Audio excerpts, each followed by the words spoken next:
Halo guys, ketemu lagi bersama channel Raihan Parfum, YouTuber yang paling ganteng sealam dunia. Saya sedikit memberitahu tentang sejarah saya.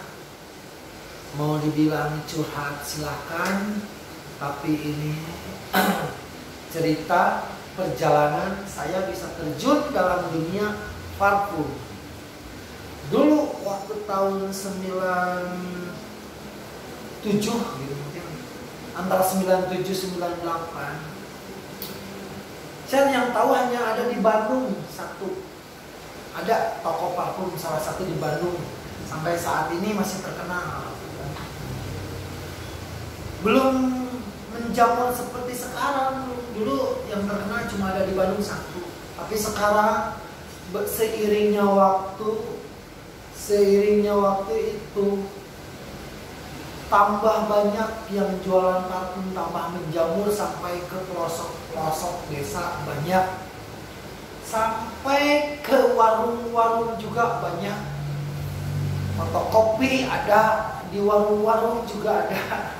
Tapi masalah kualitas nggak tahu ya, silahkan aja kalian yang harus mengerti dan harus bisa memilih yang benar-benar punya kualitas parfum itu yang dimana.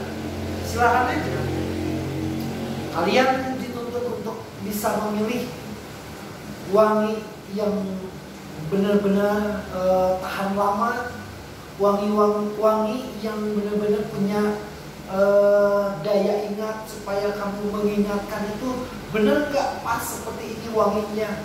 Karena beli parfum itu nggak kayak beli pulsa. Beli parfum itu nggak kayak beli pulsa. Cobain aja kalian beli misalkan simpati misalkan. Mau di counter manapun yang punya tetap Telkomsel gitu kan. Tapi parfum Jilo, di toko ini Jilo, di toko ini Jilo, di toko ini Jilo. Jilo mana itu? Produk mana itu?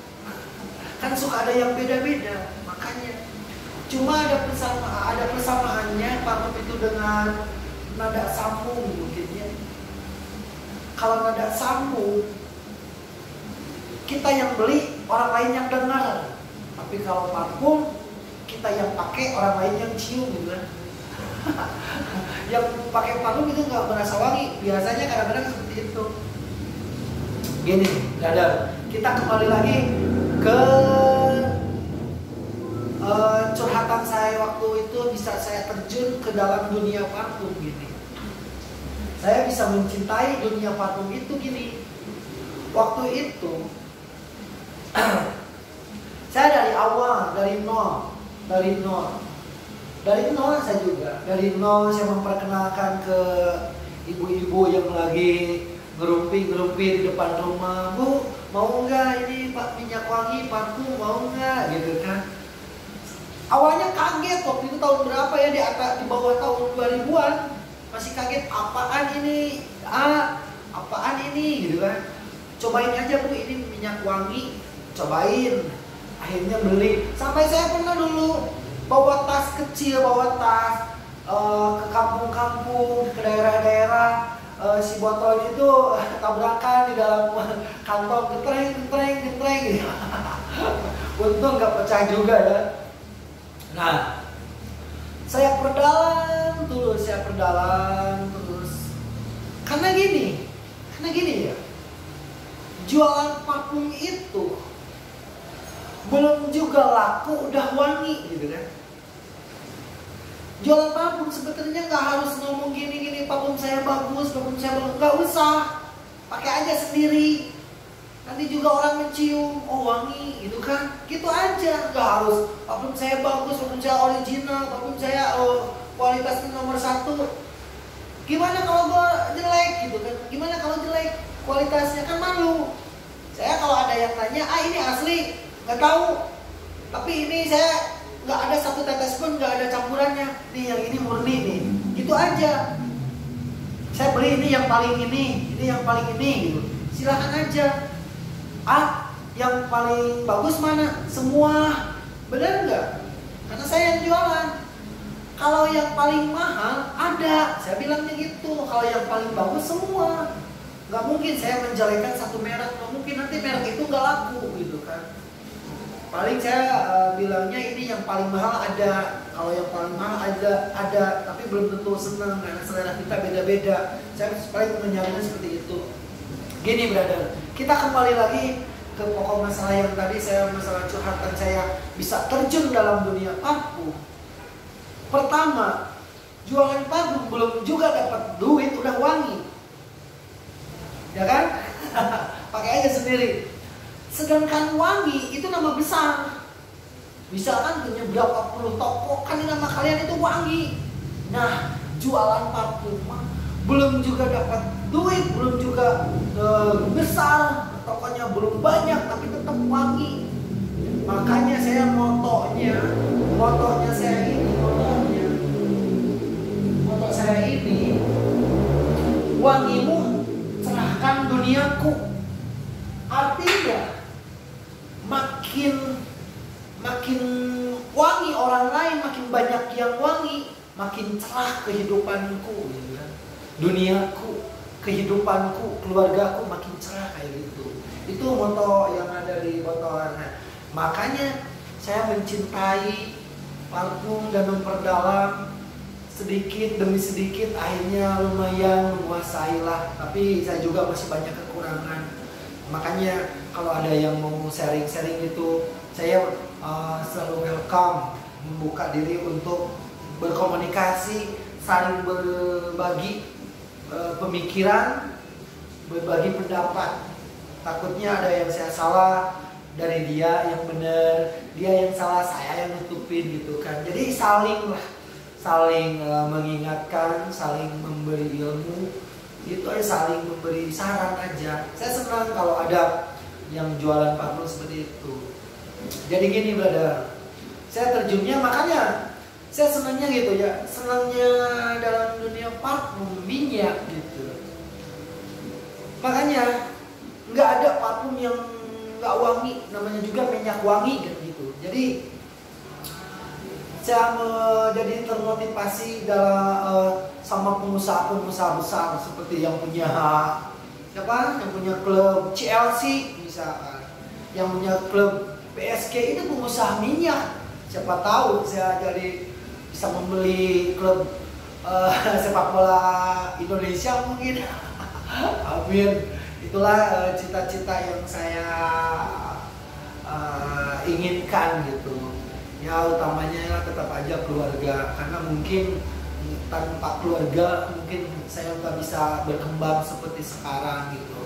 Ini buat para pemakai juga harus hati-hati. Buat para pembeli jangan selalu fokus dengan untungnya, kita harus memperhatikan kualitasnya gitu kan. Kalau kasih tahu dengan catatan tidak memaksa supaya ikut selera kita, nggak usah gitu, nggak usah kayak gitu. Selera orang itu berbeda-beda, tapi kita harus dituntut harus lebih tahu dari konsumen. Pedagang itu dituntut harus lebih tahu artinya wangi dari konsumen.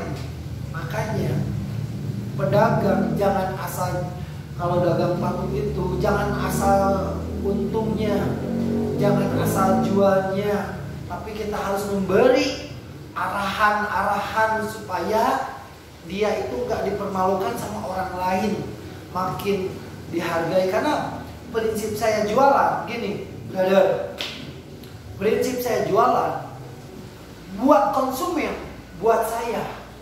Yang penting jadi duit, bukan saya. Sebetulnya bisa, kan parfum banyak main-main, tapi saya nggak mau itu hanya sesaat. Tapi saya pengen jangka panjang, buat masa yang akan panjang, masa yang akan datang, biar konsumen itu menjadi langganan dan menjadi partner yang baik, nggak saling merugikan, tapi kita harus saling menguntungkan. Konsumen merasa puas dan saya merasa senang. Mungkin dari saya cukup sekian, brother. Itulah sejarah parfum, asal mula saya terjun ke dunia parfum di diawali dengan rasa pedih, lama-lama saya cinta, terus saya pelajari dan akhirnya saya sedikit menguasai. Tapi saya tetap masih ada kekurangan, namanya juga manusia, brother. Mungkin ini pesan buat para pedagang, segitu aja dulu, brother. Pedagang itu dituntut harus lebih mengerti tentang wangi daripada pembeli. Itu pedagang. Takutnya karena wangi itu mungkin gini, mungkin orang pemakai mungkin jarang ada yang ngerti. Tapi takutnya kota besar banyak perancang, banyak desainer, sedikit mengerti arti wangi seperti apa. Takutnya yang nggak diarahin sama kalian, diketawain sama desainer.